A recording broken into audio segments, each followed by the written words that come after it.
सुप्रभात। मेरा नाम शिवरानी, मैं कक्षा 11वीं का छात्र हूँ। मैं आज आप सभी के समक्ष भगत सिंह के जीवन परिचय के बारे में बताने जा रहा हूँ।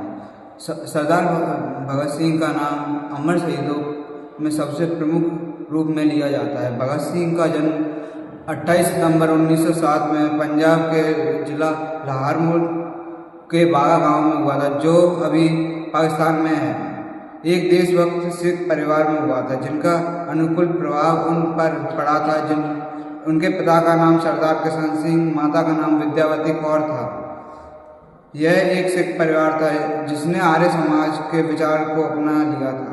उनके परिवार और आर्य समाज के प्रसिद्ध ऋषि दयानंद की विचारधारा पर गहरा प्रभाव पड़ा था। भगत सिंह के जन्म के समय उनके पिता किशन सिंह और दोनों चाचा अजय सिंह और सोने सिंह के खिलाफ होने के कारण जेल में बंद हुए थे। जिस दिन भगत सिंह पैदा हुए उसके पिता एवं चाचाओं को जेल से रिहा कर दिया गया था। इस शुभ घड़ी पर अवसर पर भगत सिंह के घर में खुशहाली और भी बढ़ गई थी। भगत सिंह के जन्म के बाद उनकी दादी के नाम पर भोगोवाला रखा गया था, जिसका मतलब होता है अच्छे भाग्य वाला। बाद में उनके भगत सिंह नाम कहा जाने लगा था।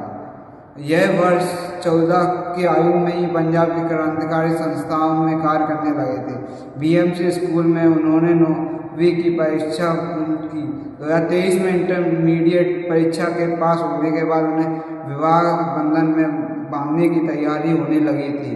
वह लाहौर भागकर कानपुर आ गए। फिर देश की आज़ादी के संघर्ष में ऐसे रमे कि पूरा जीवन ही देश को समृद्ध कर दिया। भगत सिंह ने देश की आज़ादी के लिए जिस साहस और शक्ति से ब्रिटिश सरकार को मुकाबला किया, वह युवकों के लिए हमेशा याद एक बहुत बड़ा दृश्य बना रहेगा। भगत सिंह को हिंदी, उर्दू, पंजाबी एवं अंग्रेजी के अलावा बंगाली भी आती थी।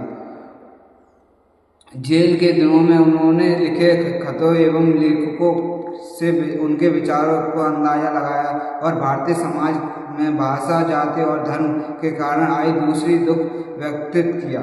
उन्होंने समाज को कमजोर वर्ग पर किसी भारतीय के प्रभाव को भी उसी शक्ति से सोचा जितना कि किसी अंग्रेज के द्वारा किए गए अत्याचारों को।